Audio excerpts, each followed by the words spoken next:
السلام عليكم ورحمة الله وبركاته. كلنتي وعن أو وناكسن waxaynu soo qaadan doonaa bedelaada ku dhacday kitaabka Baybalka iyo asbaabaha cadeynaya.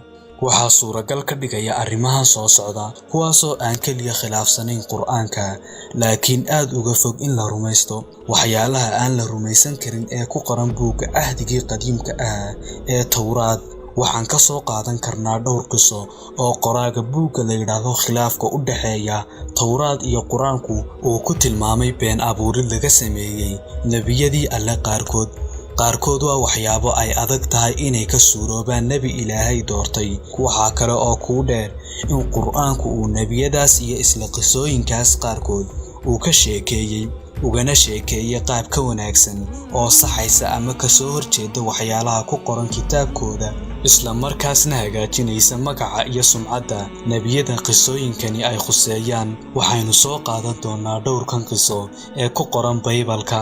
qisada koowaad waa Nabi Haaruun oo ahaa Nabi Muuse walaalkii iyo rasuul reer Bani Israa'iil. waxaa ku qoran kitaabka Baybalka baxniintii cutubka 12aad. qoraalkan soo socda oo ka hadlaya wixii dhacay waqtigii Nabi Muuse ku maqnaa buurta Siinay. wuxuu yiri Baybalku oo markii dadkii arkay in Muuse raagay oo uusan buurtii ka soo degin ayaa dadkii iyaga urursan Haaruun u yimaadeen oo waxay ku yiraahdeen kac oo inoo samee ilaahyo ina hor socda waayo Muusan oo ah ninkii inaga soo bixiyay dalkii Masar garanayna waxa ku dhacay. Haaruun wuxuu iyagii ku yiri soo bixiyay hilqadaha dahabka ah oo dhagaha ugu jira naagihiina iyo wiilashiina ina keena. markaasaa dadkii oo dhami waxay soo bixiyeen hilqadihii dahabka ah ee dhagaha ugu jiray oo waxay u keeneen Haaruun. kolkaasuu gacmahooda ka gudoomay oo wuxuu ku xardhay alaabta wax lagu xardho wuxuuna ka sameeyay weel dahab la shubay oo waxay yiraahdeen reer Bani Israa'iilow kan waa ilaahiinii dalka Masar idinka soo waday. oo Haaruun markuu arkay ayuu meel alla bari ka hor dhisay. markaasuu Haaruun ogeysiis ku dhawaaqay oo wuxuu yiri bari waa iidii Rabbiga. markaasay subaxdii dambe aroor hore kaceen oo waxay bixiyeen qurbaano la gubo oo waxay keeneen qurbaano nabaadiino. markaasay dadkii u fadhiisteen inay wax cunaan oo wax cabaan oo ay u kaceen inay cayaaraan.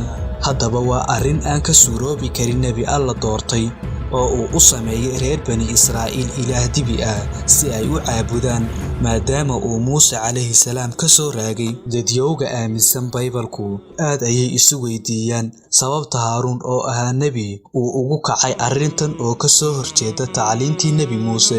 mar waxay ku macneeyaan in Haaruun kala kulmay cadaadis reer Bani Israa'iil marna waxay ku eedeeyaan inuu ahaa hogaamiye jilicsan oo tanaasul la yimid. waxaase jawaabtii saxda ahayd qisadan ka sheegay Qur'aanku isla qisadatan wuxuu uga hadlay si ka duwantooda.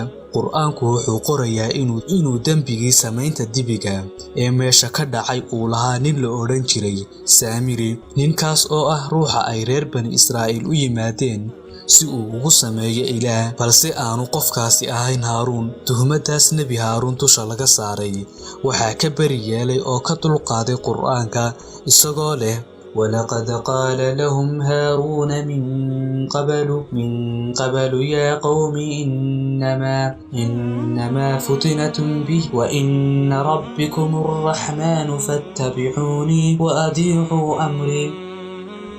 wuxuu hore ugu yiri Haaruun qoomkaygow waa uun laydinku fidneeyay Rabbigiina waa Raxmaan ee iraaca oo maqla amarkayga. aayadani waxay muujinaysaa in uu nabi Haaruun u bareeray qoomkiisa ee aanu hakranin isla markaasna uusan noqon hogaamiye jilicsan oo tanaasulay cadaadis ay saareen dadkiisu awgii. hase yeeshee waan loo joojin. haddaba aayaadka Qur'aanka ee suuratul Daaha ee ka hadlayay isla qisadan aayadda 83aad Alla wuxuu ku leeyahay maxaa ka soo dedejiyay qoomkaagii Muusow. haddaynu qisada labaad soo qaadano waa Nabi Luud ayaynu isagana eegi doonaa buugga Quduska Baybalka safarka bilowga cutubka 19aad aayadda 30 ilaa 38. waxay ka hadlaysaa Nabi Luud calayhi salaam oo la seexday labadiisii hablood ee uu dhalay oo uu aabbaha u ahaa caruurna ka dhalay.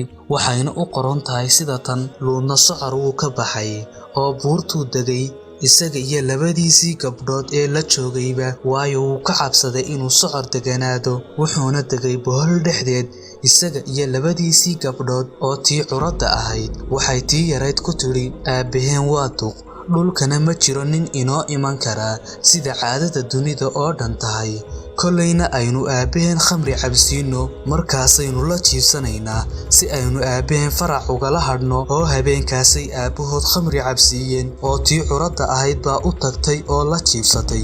aabbaheed mana uu ogeyn markay la jiibsatay iyo markay ka kacday toona. oo waxay noqotay in maalintii dambe ay tii curadda ahayd ku tidhi tii yarayd, bal eeg xalayto aabbahay waan la jiibsaday, caawana aynu khamri cabsiinno oo adigu u tag oo la jiibso, isaga aynu aabbaheen farac kala hadhne. oo haddana habeenkaasay aabbahood khamri cabsiiyeen, oo tii yarayd baa kacday oo aabbaheed la jiibsatay, mana uu ogeyn markay la jiibsatay iyo markay ka kacday toona. oo sidaasay Luud labadiisii gabdhoodba aabbahood uurka ugu lahaayeen. oo tii curadda ahayd waxay dhashay wiil, oo waxay magaciisii u bixisay Mo'aab, isna waa reer Mo'aabka maanta jooga aabbahood. tii yarayd iyana waxay dhashay wiil, oo waxay magaciisa u bixisay Bencami, isna waa reer Camoonka maanta jooga aabbahood. haddaba waxaa isweydiin mudan, sakhraanku miyuu ku khaldanaa inantiisa?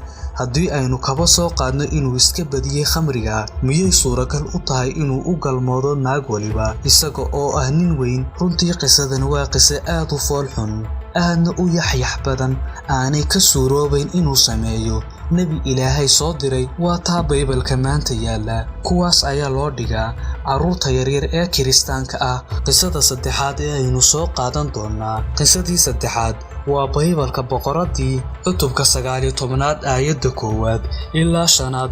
oo boqor Sulaymaan wuxuu jeclaaday naago badan oo qalaad oo aan gabadhii Fircoon ahayn. naagahaas oo ahaa reer Mo'aab iyo reer Camoon iyo reer Edom iyo reer Sidom iyo reer Xiid. oo quruumahaasina waxay ahaayeen kuwii Rabbigu reer bani Israa'iil ku yidhi, idinku ha dhex gelina, iyana yaanay idinsoo dhex gelin, waayo hubaal qalbiyadiinu waxay u jeedayaan xagga ilaahyadooda.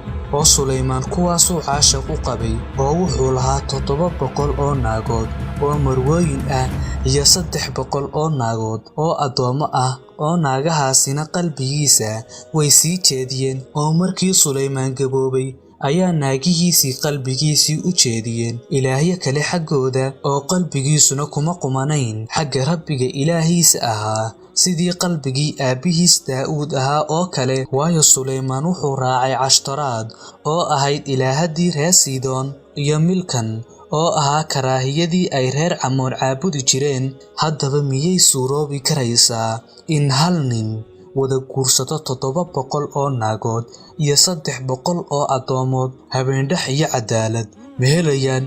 gabadhii keli ah waxay sugaysaa 3 sannadood habeenkeeda. waxaa kale oo ka muuqda tuhmid nebi Sulaymaan lagu tuhmayo shirki iyo ilaahyo kale oo uu caabuday, taas oo uu u sameeyey naago jacayl awgeed. alla ayaa ka nasahan sharki. sidee nebi Sulaymaan u yeelan karaa sifadaas shirkiga? alla iyada oo uu qur'aanku ammaanay kuna tilmaamay inuu ahaa nebi alle u hoggaansan oo aan ka gaaloobin, agtiisana ku leh martabad ama meeqaan sare. allah subxaanahu wa tacaala wuxuu qur'aankiisa ku leeyahay suuratul Albaqara aayadda 102, wamaa kafara Sulaymaanu walaakina shayaadiina kafaruu. ma gaaloobin nebi Sulaymaan, shayaadiinta ayaa gaaloobay. alla wuxuu ku leeyahay suuratul Saad aayad 4.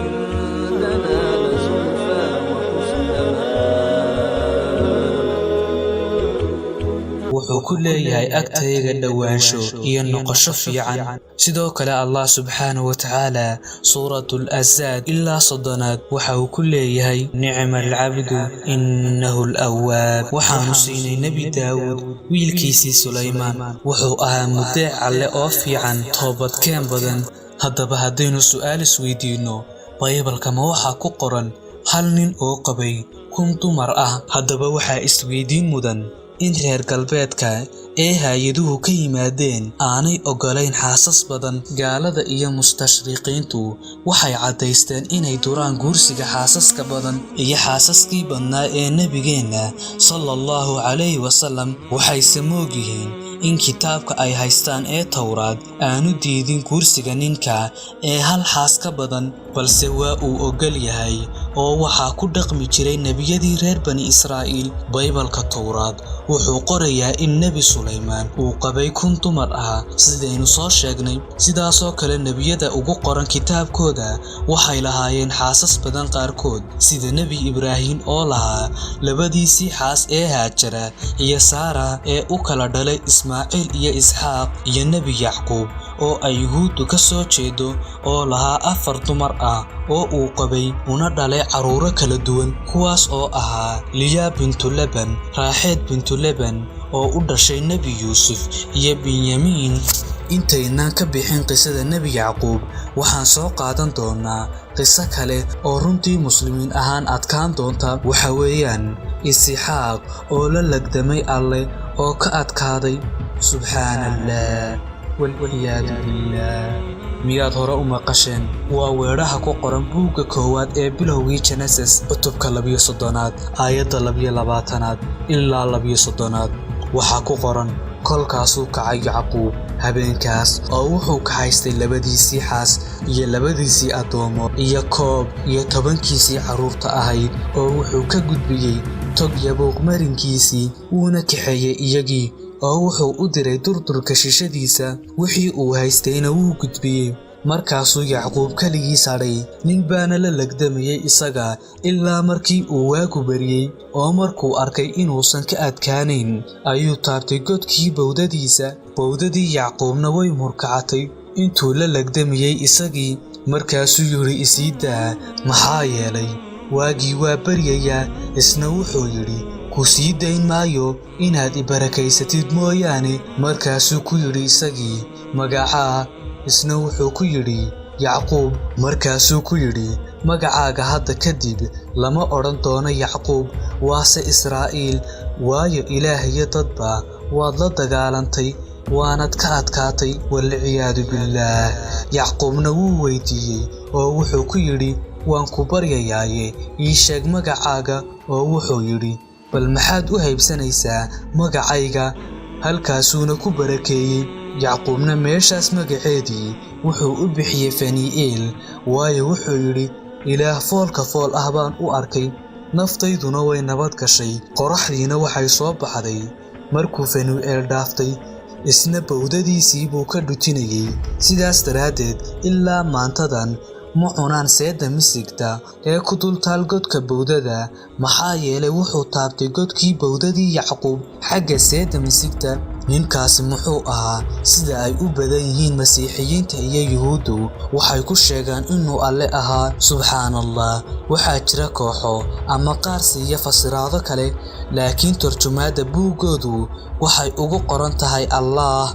waa shay aad u adag oo ku ah meelka dhac in axad makhluuqiisa ah Alle uu la lagdamo muddo 10 saacadood gaadhaysa, iska furfuri kari waayo ilaa uu u fuliyo codsigiisii. halkaas ayaynu ku joojin doonaa. waxaynu soo qaadan doonaa qisooyin kale oo kuwan ka anfariirsan oo ku yaala Baybalka. wassalaamu calaykum.